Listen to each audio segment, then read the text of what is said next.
Hi, everybody. Good evening. My name is Evening. Victory Ocheme. It is nice to have the second edition of Akure Book Club. Last month was a blast, and we're here again to do even better. Thank you so much for joining in. I'm sorry for my lateness, but being a Nigerian is a hassle. I would say it took a lot to join. Please do accept my apology. I hope I am forgiven. You Yeah. forgive me. Yes, Yes. yes. Never, Okay. All right. Thank never. Otto you. said never. I think I would happily continue.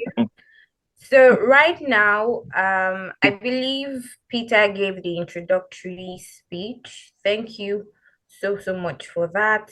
Thank you Yeah. for filling in. So right now, would have a brief performance. We have two poets, I believe, who are going to be edifying us with beautiful words. And we have Sam the Word, I believe, and Peter himself. So we'll start with the founder and the one and only Peter. I believe he's got so many beautiful things to say and blow our minds with beautiful words. So, Peter, over to you. Yeah. Thank you so much. That makes me blush. Yeah. I would love to recite one of my poem. I'm trying to look for one. Yeah.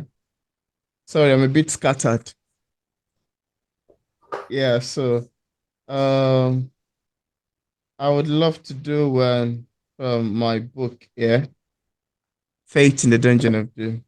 I would do this one, Poets Are Thieves, which I think I've performed over and over and over and over again. Yeah, so it goes like this. Pardon me for saying that poets are thieves.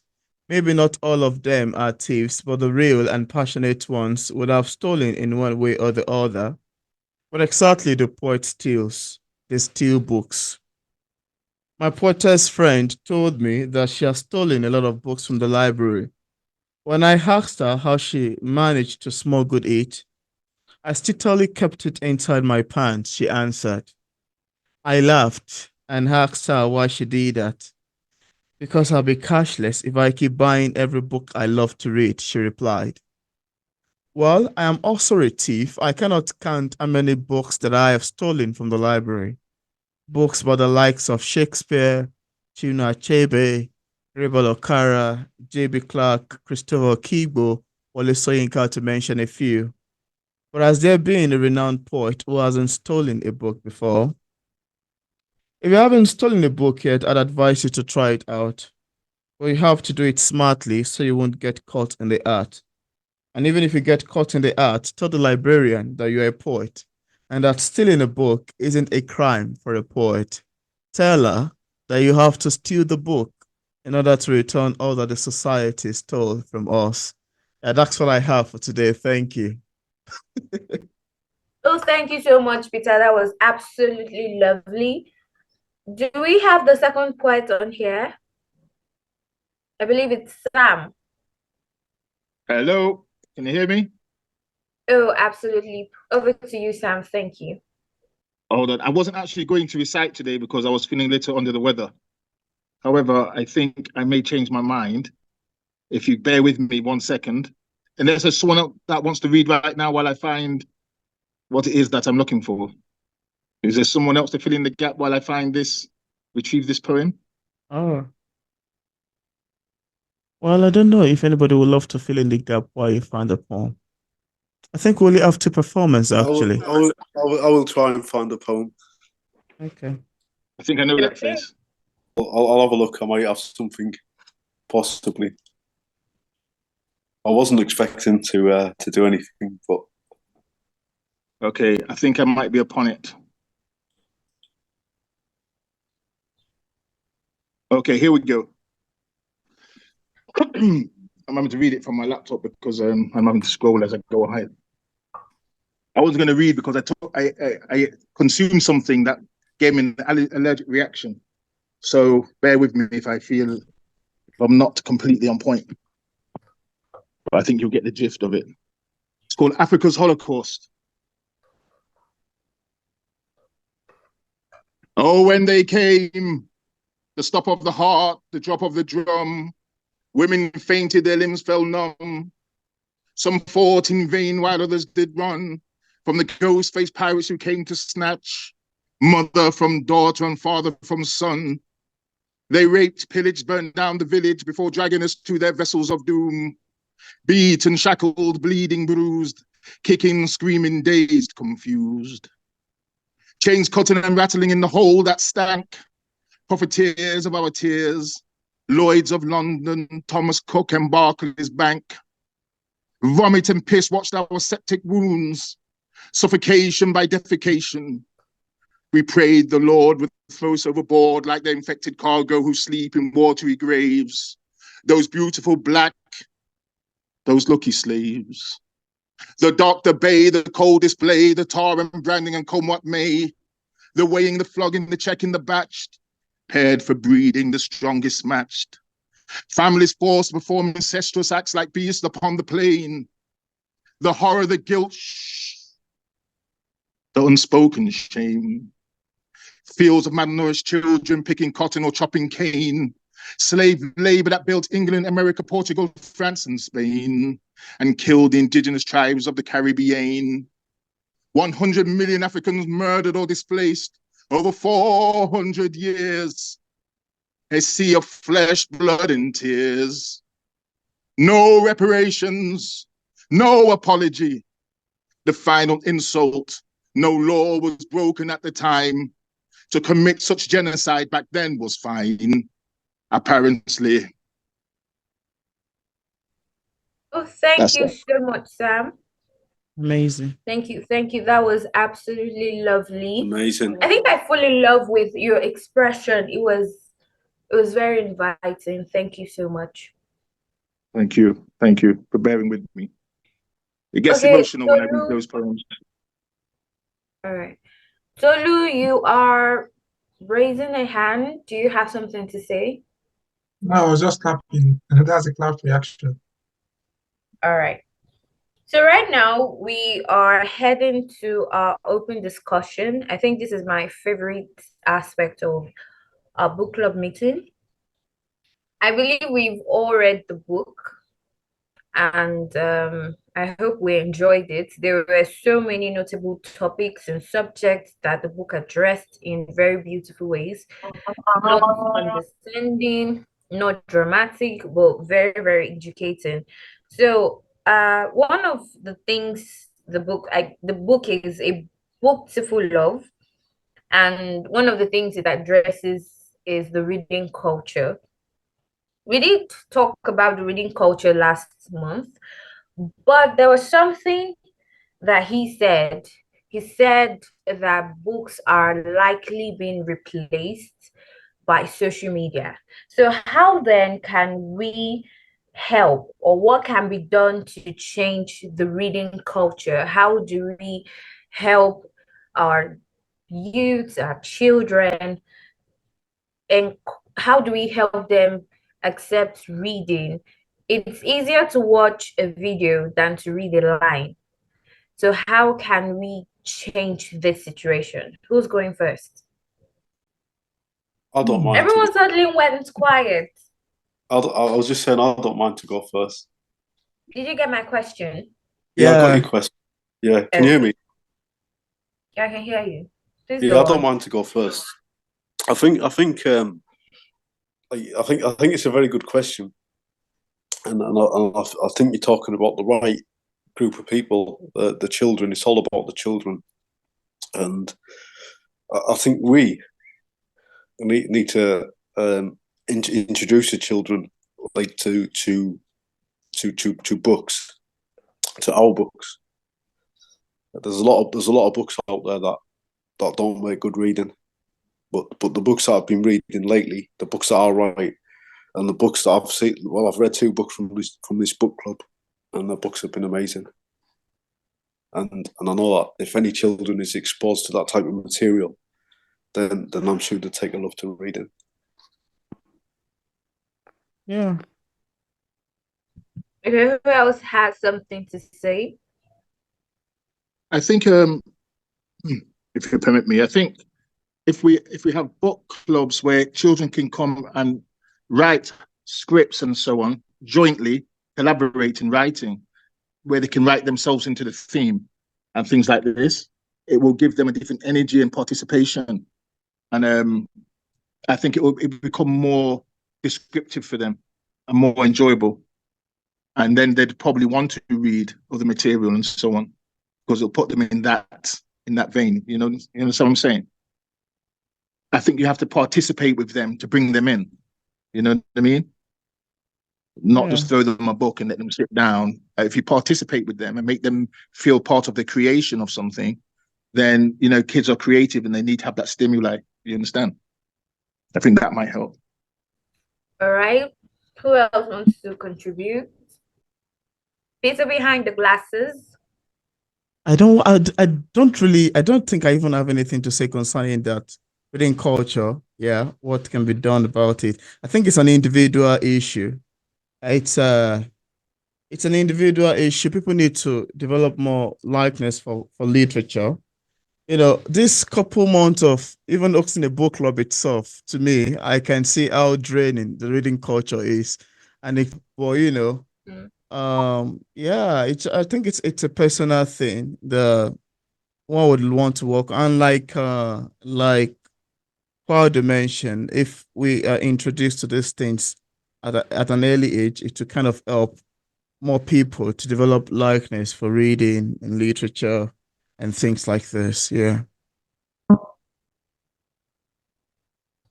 right. Thank you so much, Peter. Now we're going straight up to a very lovely topic. Tolu in his book did address corruption and xenophobia attack in Africa. And I believe that even as we are living today, it has increased in so many ridiculous ways. And I would love us to just briefly talk on that. So, how do we diminish this value of hate in the African society? Because we first have racism on one end, where we feel that the whites have a thing against the blacks, but where then did we go wrong that the blacks go against the blacks? So, how then do we diminish this hate value? It's because I feel like that hatred and that thing to just want to kill your color is a value on its own. So how do we diminish this hate value system in Africa? I would like to. Can I speak? Sorry to cut you short, please. Yes. Yeah, can I go first? All right, thank you. Yeah, well, I would love to answer that based on one of Tolu Akeyemi's poem that I so much love and admire, Right for Rights. Yeah, you know, this issue of hatred from one country to another is one of the things that so many old writers have fought, the likes of Nelson Mandela and quite a lot of few people who love writing about justice. Yeah, I think, and I'm sorry to answer this as a writer, because I'm answering this based on the poem Right for Right. I think as a writer we have so many things to do, yeah, in order to subdue this art, in order to preach against this art, in our community. Yeah. Yeah, more like we've seen in lines that say, let's write for right of those oppressed, the voiceless, and subdue. Those children in need of warmth from a blanket of love. You know, let's write for the vulnerable and defenseless, world that met hearts of stone. Yeah, because if you look at most of the people who enact this art, like I always say, it's human who turns to be an enemy to another man. I mean, if you look at racism or you look at xenophobia attack, it's from one person to another. Yeah, if we can keep with literature writing that addresses these themes and it's out there to the world, I think it can actually do quite a lot. Yeah. In terms of alleviating or trying to control this issue in our community. Yeah. So, as that being, I'd say we writers has a very crucial role to play in terms of, defending and preserving our community, our society. Yeah. Let's write for the vulnerable and defenseless, words that met hearts of stone, out of cruelty, out of the wicked ones. Yeah. write to change the narrative that history has thrust upon us. Let's write so that we can make it right. Yeah, so yeah, I'm answering that based on one of the poems that I so much love in the book. Yeah, thank you. All right. So who else has something to contribute? I think the damage was done by imperialism and colonialism and other ism and schisms. So Peter's quite right in what he's saying, actually. And also, I think that if we educate from the grassroots, from the youth, we educate them about the glory they had before invasions and so on, and to look at how other countries like China came out of their imperialistic past or colonial past, right? The sacrifices they had to make. I think there has to be some strong-headedness in our black countries because our people are strong people and we're rebellious people, and we've had to be even more rebellious because of negativity thrown upon us. So to break those shackles, we have to have love of self, and that can only come by teaching about love of self, right? Um, Once a person has a not nationalism but a patriotism towards their fellow man and their country and their continent, I think then it will start healing and changing the narrative.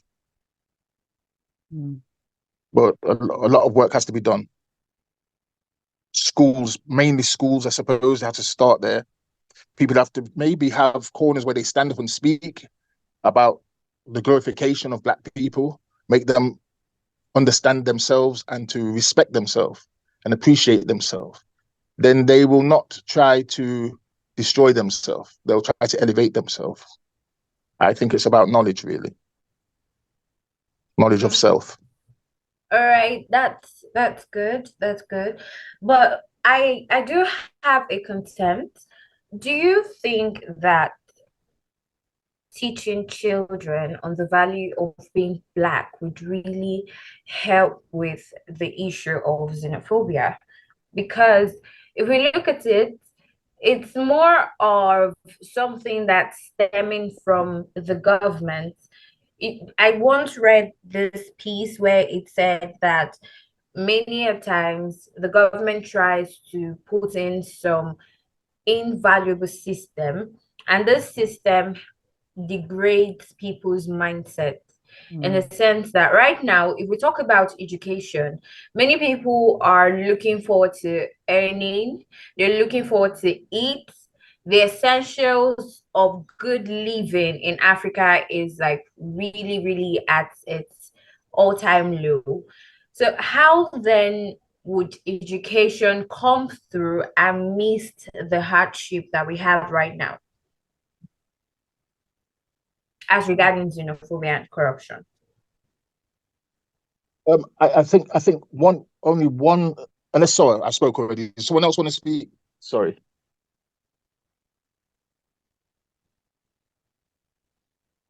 Someone else want to say something? Because I may be over No. You talking. can go ahead. No, You're not please go over ahead. talking. I think that I think one, if the government are somehow degrading the people in some negativity, we need elders. You know, they say it takes a tribe and a village to raise children, right? They're more porous than the adults are, and they're the people of tomorrow. So if we teach them from the grassroots level, like I said before, from the classroom, and if we make the teachers understand and have a after club or something for the kids to go to learn about the greatness of themselves, they will demand change and demand differences. And they will also look into how to achieve political changes without violence by educating themselves according to the law, right? They will get themselves in positions to make that change. And I think if people get to know who they are, they will demonstrate a different type of grace and air about themselves. If they are elders that hold certain corners and speak to the people and so on like this without even troubling or bothering the government or making the government feel vulnerable. So they're less of an opposition. Do you understand? I think if people know what they can achieve because they've achieved it in the past, once they know they've achieved great heights in the past, they will be able to come out to whatever somebody tries to, blanket them with. Whatever negativity there is there will be, overpowered naturally. Okay. I believe in that. I don't have hopelessness of that. And that's lovely. Yeah. Thank you so, so much. I would have asked for another contribution, but I briefly want to ask this question before we run right through our book review. So let's talk about revolution, yeah? There is this problem with bad economy, bad governance. It increases our chances of having rebels, and it just takes a little frustration out of the extraordinary for us to have rebels. So, how do we reduce the likelihood of rebels?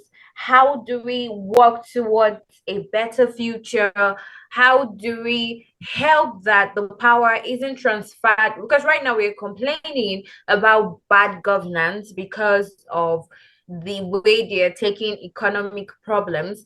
But if this power is transferred to rebels forcefully, maybe it just takes someone who really couldn't hold it up anymore and just came out of the blues, gathered a few gangs, and they're in for causing havoc in the country. So how do we reduce the likelihood of having rebels stemming from today's age and work towards a better future?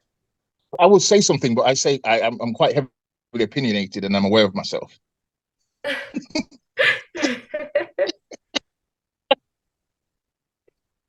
I think unfortunately, if corruption is at the top, it's going to filter down to the bottom. And by education, right, it can do so much. But we cannot fool ourselves and think that sometimes there's going to be a catalyst and the camel that broke the stick that was broken is going to just splinter and it's going to affect so many different people, right? And this is like what's happening now in Kenya and different places. Yeah. Sometimes you can't stop. When our authorities shoot our people, tear gas and batter our people for speaking up. I seen a man inside of the court speaking against the corruption in the government and so on and the lack of humanity. And they were laughing at him in the court. The lawyers and people, civil servants that of some authority were laughing after him. And the judge even asked if he was a madman. Was he in his complete faculties? So when the straw breaks the camel's back, people cannot be surprised about the outcome. Look at Nigeria. In the east side, I think it is, Shell has polluted their sea. They can't even fish and feed themselves. People living in squalor. And now we can sit in the West and think, oh, look how they're behaving like savages. We haven't gone with our belly touching our back for days on end. We haven't bared the hardship that they bear. We have free healthcare. We have free housing. We have free money to a certain degree, although we're taxed heavily. You still get money. You're still going to eat. You understand? Right? You're going to have shelter. You're not going to have the sun beating down your back. So I've lived in these countries and seen how the people suffer at the low end, at the low level. And I don't think I could bear the hardship if I was impoverished to that degree. I don't think I could bear. I think that Africa is very enduring, very patient, very civilized, despite what people may call uncivilized when something breaks. They bear more than anyone could bear in this day and age. In this day and age, when corporations are stealing the resources from the poor and boxing the bread out of their hand, you must at times expect a fallout of aggression. Because hunger is maddening in itself. Hunger is maddening in itself. So maybe it will take brave men to say enough is enough. When the Mau Mau was fighting the British and so on, or Mandela's people fighting apartheid, or the Belgian people cutting off people's limbs in the rubber plantations, it got to a point when the people said no more. And nobody would challenge that they were wrong to fight for their rights. There is too much money and wealth in Africa for the people to be at the lowest end of the scale. And other people are coming into the country, and I'm not racist, but I'm aware of race. And they're impacting on the country economically, and they are also going to take resources out of that country, right? And they are also degrading the people, right? And they're also feeding themselves and training themselves and putting the money back into their own coffers. And our governments are allowing this when they should have been teaching the youth, sending them off to learn and come back and build the country. You want to send them off, but they don't want to return because they know what they're returning to. Let me explain that we in the West, I'm brought up in England, we hate when the police treat us with brutality because of the color of our skin. The people of Africa are going to hate it just the same and more because they're subjected to more by their own people, which is more of a stab in the back, if you like. It's more demoralizing for your own to hurt you than to a person that's a foreigner to hurt you. You expect nothing from another race, but you expect everything from your own house. When we complain about the white man and we see slavery, and then we see how are the prisoners treated inside of jails. People say he's a thief, put a tie around his neck and burn him. He hasn't had a trial. So that means that any corrupt person can say ole or whatever they call them and just bond them. That's like a woman can be classed as a whore and just be stoned by her own husband. Do you understand where I'm coming from? Yeah. So Yes. unless we make changes in our psychology and demand change, nothing's going to change. But we have to have love for each other so that we know when change comes, we know how to govern ourselves. Because if we don't govern ourselves right, we become barbarians. We become brutal. And then we become part of the problem and an everlasting cycle.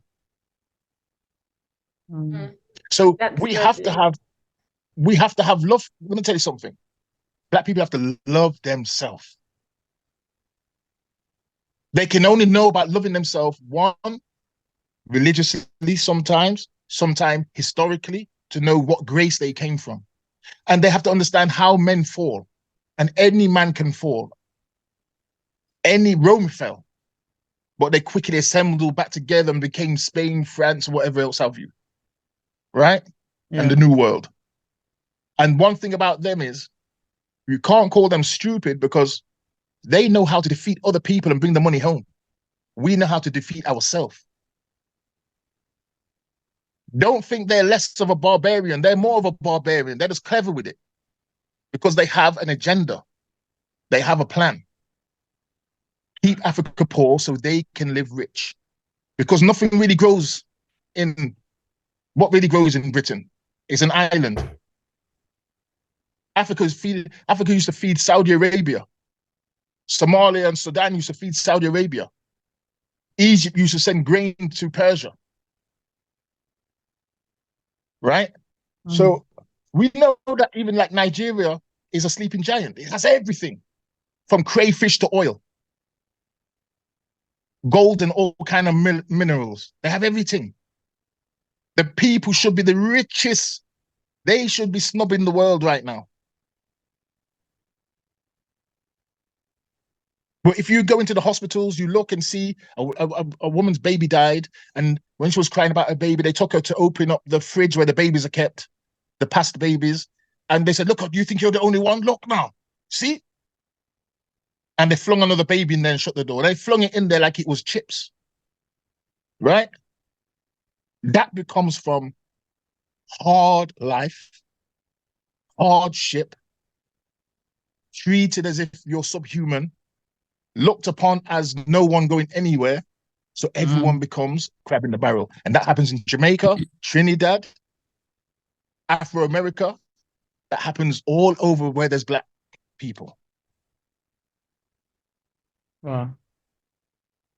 Right? So we have to change. I'm sorry to say, we have to have an iron fist, like Chairman Mao. Chairman Mao got many things wrong to do his agriculture and so on. And sometimes he was over brutal, where if you didn't accept his ideology, he'd kill you. No, we don't expect you to accept the ideology, but we expect them to accept that we don't want corruption. We do not want or tolerate corruption. First of all, the money has to be transparent. We can't let just anyone in the country. Chairman Mao cut his country off from everybody. No, we don't have to cut the country off from everyone, but we have to stop dealing with people that don't deal with us on an economical principle of even 50-50. Do you understand? If both sides do not benefit equally, we cannot be the ones that are disadvantaged. We cannot let them into our countries, the controllers with the IMF, and take away our land because someone didn't pay the taxes because you put interest on them and they could never pay their taxes. Or you told them what to grow, but you didn't stick to the quota of how much you were going to take from them. So when they grew it, you said to them, well, no, and it rots in the field. Then you say you still owe us money. You can't tell them to plant tobacco, then nothing grows after you pull out the tobacco. But yet you won't buy the tobacco. Now they can't plant wheat. You can't expect them to buy your patented seed that reproduces once and you have to go back to them to buy more seed because they've patented the seed like a devil.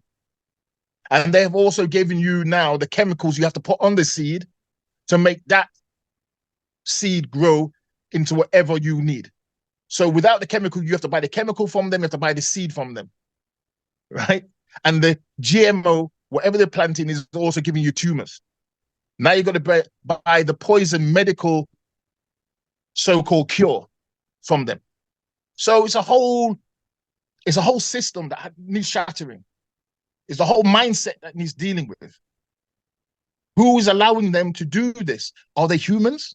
Are they human beings? If you do not think and feel like a human being, you're an animal. Yeah. That's amazing, Sam. Thank you. That was quite great. Yeah, I think Victory had a network issue and she's currently not on grant, so I'll pick up from where she stopped and continue. Actually, the next session of the event, it's is the book review section. I think she has a network issue, and I just left her a message, but it looks undelivered. So I'll go on. So I'll be moving now straight to the book review. I don't know how many people. Simdoluwa, sorry, are you there? If you're there, could you just raise your hand or type? Let's see if you're there. Annabelle, are you there too? Adedayo, Ebenezer. And I see God in the excellence of men. Okay, I can see one hand raised up. I think that's Simi, right? Okay, so I'll be going ahead, first of all, by reading Tulu Akemi's bow before. If you have anything, thank you, Simi, thank you. I've seen your message. If you have anything to talk about the book in terms of review, you can signify while we do the talking, Yeah. So I'll be reading a short bio by Tolu A. Akemi. So after this section, we'll be having a review session. Following the review session, we'll be having Q&A. So if you have questions and answers for Tolu, you want to jot it somewhere and ask him afterward. That's after the review session. I think by that time, Victory must have been back. But whenever she comes back, I'll hand over to her. So I'll go ahead and start by reading the bio. Yeah, I just wanted to let you know so you can know I'm driving the car. Tolu Akiemi, also known as Tolu Toludo, and the Lion of Newcastle, is a multiple award-winning author in the genre of poetry, short stories, children's literature, and essays. A former headline act at Great Northern Slam, Avrin Literary Festival, Crossing the Tide Festival, Fontainebleau Art and Music Festival, The Stanza, and the Cooking Pot. He has appeared as a featured guest on BBC Radio, Spark Sunderland, Right Radio, Sheffield Live 93.2 FM, Host 106.6 FM, among others. He is a co-founder of Lion and Lilac, a UK-based art organization, and sit on the board of many organizations. And it is my pleasure actually, because I've been a huge fan of Tolu Akiemi's writing for many years now. I'm not quite sure if it's up to 3 or 4 years anyway. Yeah, so I've read one of his books here, Never Play Games with the Devil. We all know the devil is not someone to play games with. Very corny, smart also. Yeah, very lovely. I think I reviewed this like 2 years ago. Yeah, so it was quite an amazing book, which I so much love and would recommend to anyone who's currently watching this and who would be watching later on the P English Literature channel. Then I have one of his collection of short stories. He has written, I think, 22 books, or is it 30 books currently? I have no 22. idea. 24? 22, 22. Oh, great, 22. Yeah, then I have another one. Yeah, Inferno of Silence, a collection of short stories that I so much love and enjoy. And it's quite lovely that we'll be having another conversation around Booktiful Love. That happens to be the featured book for our book club this month. So if you have anything to say about Booktiful Love, you can please signify or unmute yourself and let's have your take of the book. I don't know, similarly, would you be starting first? Or who is starting first? Is it Quado? Yeah, I was just going to say, I think it's a very, very beautiful book. It's unique and well written, but it's like I read the book in one sitting. I read it all. I like just started reading it, and I just read the whole thing. So it's beautiful. That's all I can say. Yeah. Thank you. Thank you. Anyone else have something to say about Booktiful Love? All right. Can you hear me? I can hear you, Simi. Okay. So first thing first, I love the book. I love the book a lot. I read it at a go and it was an interesting read. I love one thing that the writer did about separating the poems into different sections, and each section is talking about different things. I read some poems that from the beginning to the end is just the same. But then I love the diversity that the writer brings to the book. I love what the writer did. The metaphor, everything was vivid. I could see it while reading it. So it's a lovely book. Well done to the writer. Actually, there's one thing that actually stood with me in the book, which I think it's I love poems are quite long, fine, but then most of them are quite short, but the words, the lyrics are quite powerful. Like when I read a line, I'll be like, wow, that's quite deep. Then I'll read over it again. I said, oh wow, I think these are quite very deep words, and I think I have some. I have some that I highlighted in my review, which I'm yet to publish. Yeah, in poems like "Bury Me in a Library," which I love so much. I mean, I love lines that say "Bury me with my imperfection," and some other things included in there, and several other poems. Most of the poems are actually very relatable. They are the ones that you can think of and say, "Oh yeah, I think I can relate to what inspired this." I think the first poem in the collection talked about COVID-19 disease and how it left so many people in pain, tragedy, and all of that. Yeah, so and some other things actually there that was quite very lovely to me. Like I mentioned initially, right for right, which I so much relate to as a writer. and I felt it was really speaking to me, like, telling you what you need to do. All of a sudden, yeah, those are part of my most admirable poems in the collection. Yeah, I don't know if anyone has a particular poem that stood with you mostly in the collection that you would love to talk about. Yes, it Oh, is. yes, I do. Can you hear me? Yeah, I can hear you. Also, sorry, my network bounced me out. So, I think one very lovely part of the poem collection that I really, really, really liked would be the trials and error. Trial and error. It's so beautiful. Your dreams are valid. I Mm, just love it. I It saw that gives too. you that heart that you know that yes, I know it looks like I'm going to walk first, but I would still get it. I really love your dreams are valid. It just so relatable, like you said. And try and error for me was, you know, we fail moving forward. I love the line. We fail moving forward.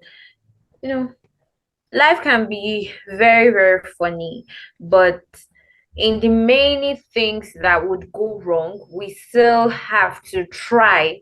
We still have to give it its first. And then if it fails, we know that, yes, absolutely, we are not going to make that kind of mess again. We Mm, would go and be better and become absolutely better. I loved try and error, and I think the next one proceeding would be a date with hope. I think the yeah, I first thing love that I too. really observed is like the arrangement of his collection. The Mm, arrangement is so beautiful because there is something is he like so sorry. He arranged it in such a way that we can absolutely relate from the first page to the next page. yeah, The titles are absolutely stunning. Then the next one we have life lessons. I just love how he arranged his collection, and a beautiful love too. I also love that poem. It's so beautiful, and I hope that the message is clear to everyone who reads the book. I think that's like all that I have. Not all that I have, but it's just that my network has distorted all that was in my head and my jotter. that was quite fun actually. I think I can relate to a date with hope. As someone who love writing about hope, yeah, I love, I love reading that section to a date. Then life lessons too. That's what I said. There are some poems that are short. Well, to me, most of the poems are quite short. Within one pages you can have them. But if you Mm, look into the lyrics very well, they are the type that you can interpret over and over again. I mean, you can read a exactly. line and give different meanings to it. Like you have a single line that has so many interpretations that you have to pause when you think, reflect, digest what you've read and said, okay, this is quite deep. And the philosophy in there, that wisdom in most of the words in right for rights. Yeah, the wisdom in most of the words in right for. I would love to read a short part of Bury Me in a Library, which I think I tried doing a silly video some month ago, trying to get engulfed inside books. Yeah. Yeah, so bury me in the library. I love to read this part because I so much love it. Write my name on a map when my time is up. Build me a statue, a gigantic statue. Bury me with a catalog of books. Don't rerail my chance to walk this hill of fame with a badge of honor. That line, it's quite, well, I say it's very hard for me to go along with. And I think I have a question in there afterward. Yeah. Then you say no smoke without fire. Lightning kicked dust, and we were consumed in a hail of fire. Draw me with my imperfections. Sketch me with my filth, with my scars and wrinkles. mistakes and joy, sorrows and dreams. Erase nothing. For when I go, I want to go clean. Write my name in the sands of time before my sun goes down and twilight arrives. This feels as if they were speaking to me. I was like, oh wow, that's quite emotional. I love things that are quite emotional and deep and allow you. So over and over again, I keep it down line. I was like, these are quite very deep. They're the ones that you read and pause and give lines of interpretation to. Because I love words that are quite deep. I love words that you read that cause you to think and ponder over again long after you've read it. So this particular poem actually stood with me, mentioning, add the fields, add all the craziness, don't leave anything untouched. Don't, erase anything. Make it complete. Yeah. That part actually speak volume to me, really. I love it wholeheartedly. Love it wholeheartedly. That's great. That's great. Um, did any other person read the book I don't know if and Adedayo had would love to something say to anything. say? I don't know if Adedayo or who Yeah, else I'm is here. there? I think I found somewhere quiet. I can talk now. Okay. Okay, so for me, I want to commend the author. Like, I love the way each poem transits into the other, especially in the first book. It's so unique that you can feel the flow from one poem to another, to another, to another. And Mm, the moment you pick one, you start to read, you just don't want to take the break out of it. You want to keep going and keep going and keep going, and it's profound. I love it. For me, the part I love the most, I mean, it spoke to me directly, is the new fight. And there is a particular line which is the last paragraph, and it's okay to not be okay, but don't stay too long with not being okay. And that is a powerful message to me, that of course you can start small, you can do your little things, you can mm, try to grow as you go, but eventually don't stop growing. Don't stop at being where you are. You can grow from whatever spot you are and keep growing. So it's really profound. And then the parts where it spoke about love, talk about beauty and fierceness, talk about beauty. It's so dynamic that he is able to touch many parts, and each part was beautiful. Let me just put it that way. So big kudos to the author. I love the book.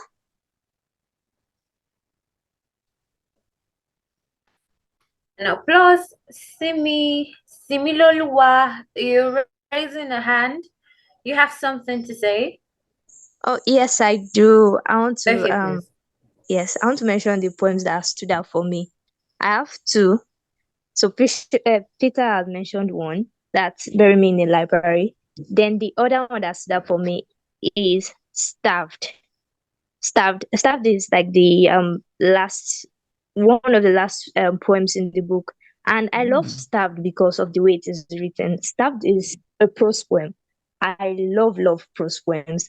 And I love the imagery. I love the way it is written.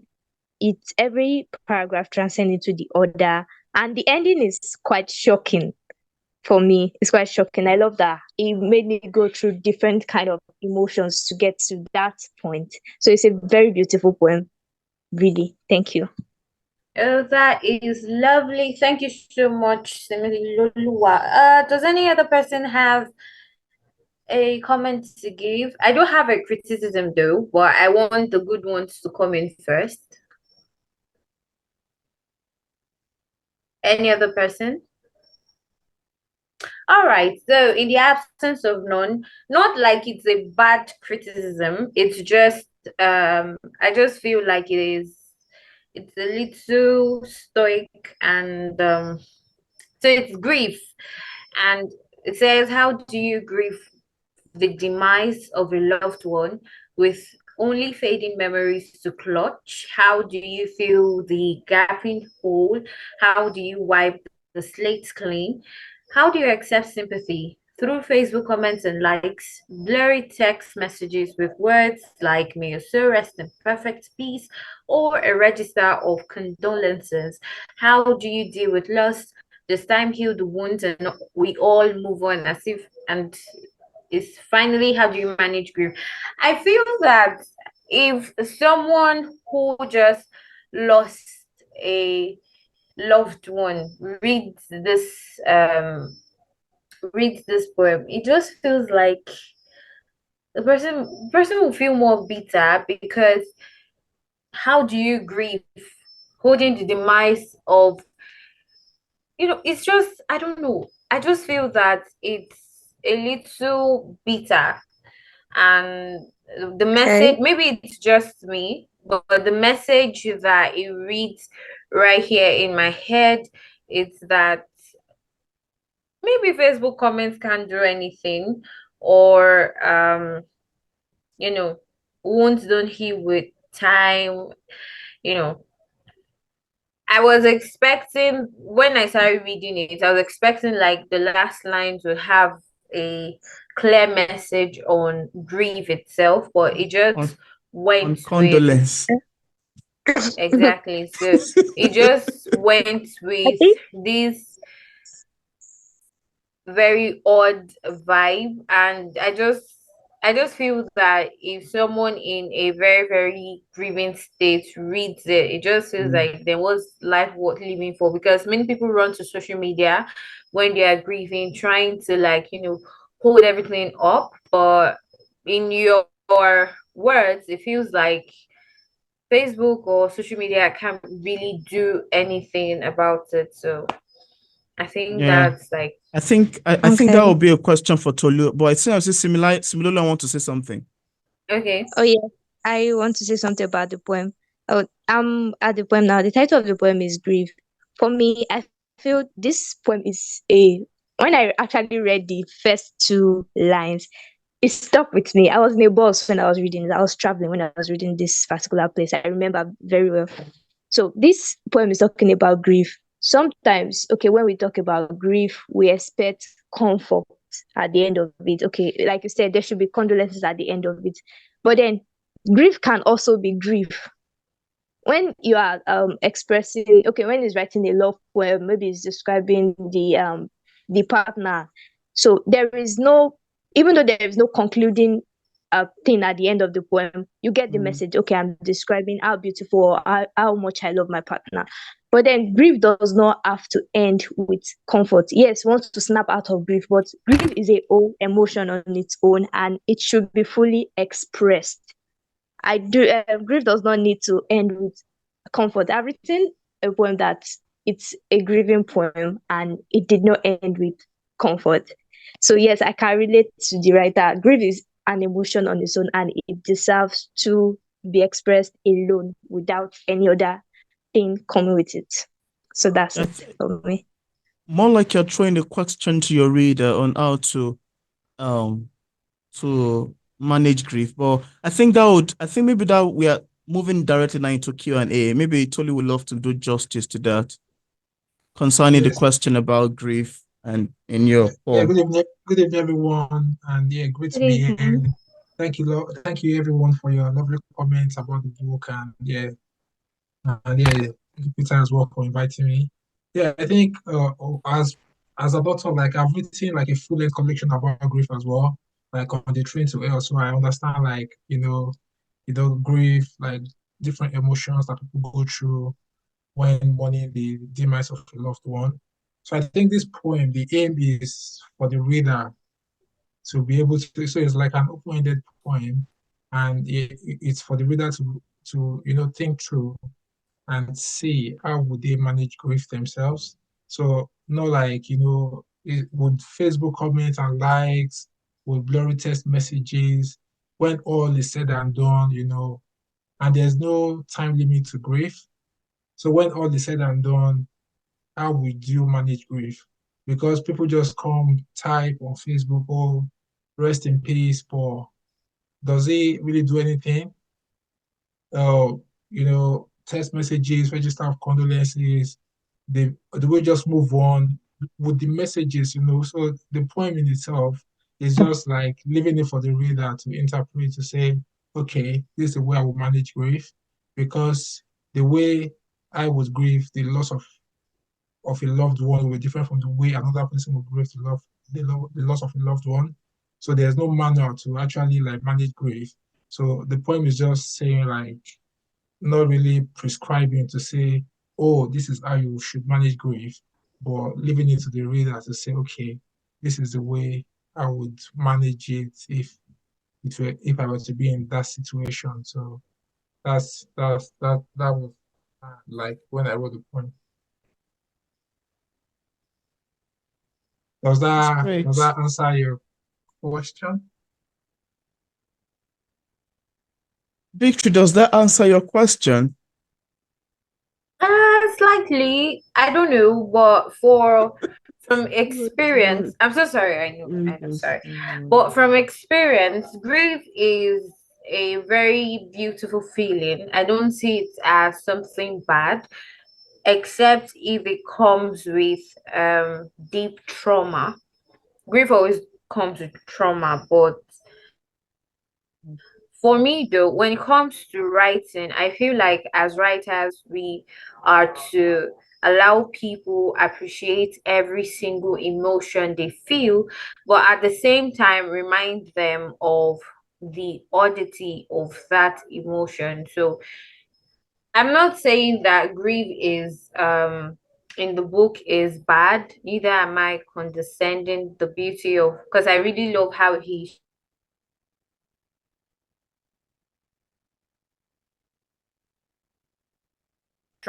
I just feel that there should have been a reassurance, because if you read the book all through, from xenophobia to bury me in a library, we see the he I think what that's what we do in project thesis, where we say, oh, they created a statement of problem and then proposed a solution. So I see that in every other poem, but why did we get to grief and then you just left us in the air? Your thoughts just in flight movie, gone with the wind. So that's like what I am trying to say.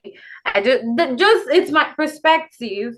I'm just saying from my perspective, because if I think the last poem I wrote on grief, I just allowed all that emotion out, the darkness.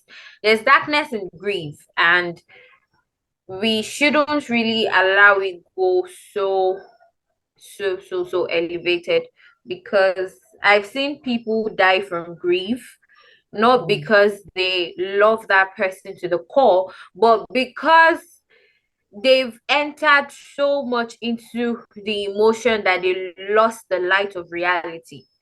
It's Mm. not because they like this. They love, once someone dies now, the presence you would feel, God would definitely feel the space. That's even psychologically, when something gets lost, something immediately replaces it. But because of grief, people actually lose their sanity, they lose the light of reality, and they lose themselves. And if we also check suicide statistics, it comes with grief. I think about 20 to 30%, I'll check that on Google now, but 20 to 30% is accounting for grief. How would you kill yourself for someone that has died 10 years ago and you're Mm. just 20? So this is what I'm just saying. Grief is a beautiful feeling, but when felt too deep can be very dark. Thank you. Yeah, that's amazing, really. That's lovely. Actually, also I have a question for Tolu Akemi. That's from Bury Me in the Library. It's just about the second, is it paragraph or it's the stanza? Yeah, second stanza, where it says, I just did a clear illustration on this word. Bury Me in the Library, page 15 of 74, second stanza. I don't know if you may want to open to that side. Yeah, carry on. Okay. Yeah. Where he said, I'll start from the beginning and start reading. Write my name on the map when my time is up. build me a statue, a gigantic statue, bury me with the catalogs of books. Now, this is why I have my question. Don't railroad my chance to walk this Hall of Fame without a badge of honor. I don't know that word. While I think I'm finding a different meaning to it, but I think I'd love to ask you if you can please interpret that line. Yeah, I would love to hear your interpretation of it. Yeah, so it's like you can just suppose that to the title as well. Like bury me in the library is saying I am a poet with the art of books, and whoever the reader is as well. If you're a reader who can, if you find it relatable, bury me in the library. When I want to die, I want to die with all of these books, all of these gems, knowing that I have lived an impactful life. So don't ruin my chance to walk this Hall of Fame with a badge of honor, is speaking to the fact that I want to be buried in the library. That is with all the literary achievements, accomplishments that come with it. And I don't want anything to, derail me from this quest to walk this Hall of Fame with a badge of honor. So the ultimate goal is to be buried in the library, to bury me in a sea of books, knowing that I have, if I have unfinished manuscripts, maybe they are just minimal, not so much. I've achieved a lot in my literary journey, and I don't want anything to like derail me from this goal. So that's the meaning of that. Yeah, thank you. Thank you for answering. That brings in some clarification for me. Thank you. Okay. Thank you so much, Tolu. Does any other person have a question or comment aside all that has been said? Sam, you want to say something? The book in question that I unfortunately haven't read. I would really be looking to read it now from some of the quotes that were cited from the book and so on, and some of the things that I've mentioned from the book, some of the lines, some of the beautiful poetry, really from what I've heard. I'm definitely gonna be delving into that book because it's as I've heard some of the quotes from it, I've started writing myself while you guys are talking because it inspired me. But so and that really happens because of my biased I don't know stubbornness. I, I have to be inspired to write sometimes. Sometimes when I hear other people's material, seldomly does it kind of motivate me. But this one hasn't. I haven't even read the book just from what other people are saying. You know what I mean? So that's a great thing, I think. Not because I'm great, but because it seems like we have a serious author that's worthy of some attention. Thank you so much, Sam. Thank you so much. Any other person has something to say to Tolu or question, you need clarification on any of the stanza or lines that you read. He would also love your literary criticism, as writers. Criticism is a very valuable aspect of our growth. We don't expect roses every time. No one has anything to say. I don't All have any right. criticism. All right. Thank you so much to everybody that has read the book. And please, if you've not dropped your review on Goodreads, of which I haven't, personal confession, I would be dropping that I soon. haven't If you too. haven't dropped your review on Goodreads, I think we sent his profile to the group.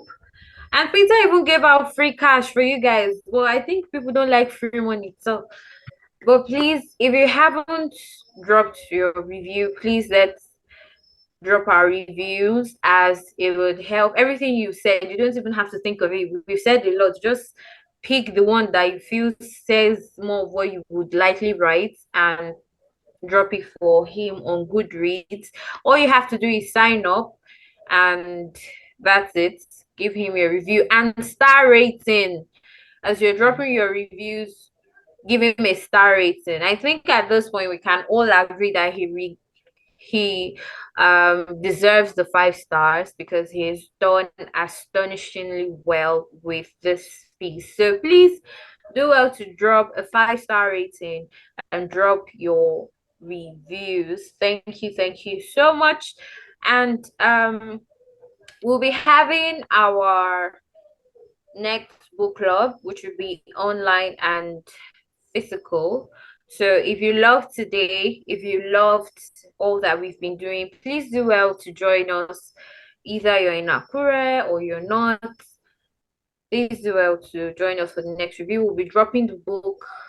Hopefully, Peter does justice to that, but we'll be dropping the book soonest, and it will be prose and not poetry this time. So please do well. And we also need your support to making this happen. We need your support for everything that we're doing. Reading is not a cool thing in today's age, and having a society as this that would enhance people's reading capacity, it demands money. We have to pay for a whole lot. So please do well to support us in every way that you can, and invite your friends, writers. We are looking forward to having writing festivals, reading festivals, costume book days, fun activities to engage people the more. So please do well to bring in your cool friends, your cool writers, your avid readers. If we have more people and they say, oh, they don't want a particular thing, we can split the book club into different genre and have different reviews for different people. We are not limited to that, but it's just because we're still in our growing stage. So we need you to spread the word across to every single person. Akure Book Club has come to stay, and we won't be going anytime soon. And until they are drenched in literature, we won't leave them. So thank you so much for joining today. I've been your host, Victor Cheme, and I'll be leaving you to the hands of Peter. Thank you so much. Thank you so much. That was quite lovely. That was quite lovely. That was quite lovely. Thank you so much. I really appreciate everyone for tuning in. Um, it's quite lovely to have you. We're expecting more people to join, but I think some have issues with connectivity issue, with lightning, with so many other factors, Nigerian factors, yeah, and personal factors as well. Yeah, so it's quite lovely. I really appreciate you tuning in. This is much appreciated, and I'm very grateful for everyone who has read the book, who joined this conversation to talk about it, who has written or who would believe in the review afterward. And I want to say thank you for everyone. Thanks for coming on. And thanks to the author too for showing up and being a featured author for this month. Thank you so much. Thank you, Peter. I appreciate, and thanks to everyone as well for taking the time to read the book, review, and leave your comments as well. Thanks a lot. I appreciate. Yeah, yeah. Thank you. So we've come to the end of the book club. It's quite lovely. And I want to say thank you again and again. I don't have the music to play while everybody take their leave. Maybe I can perform some violin, whatever. I don't mind them. Just joking. Yeah, thank you so much. Thank you, Victory. Thank you, Similolu Taiwo. Thank you, Annabelle. Thank Thank you, you, everybody. Sam the Thank you for Word. reading the book. Thank At you, least this Quado. is quite an improvement compared to the Thank you. last time. Thank you. Thank you so much, everybody. Thank you, Tara.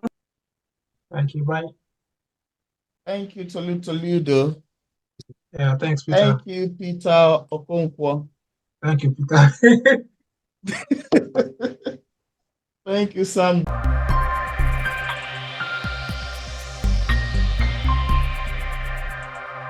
The Word. Thank you for having me, bro. Thank you. I see God in the excellence of men. I don't know. That name is not display name.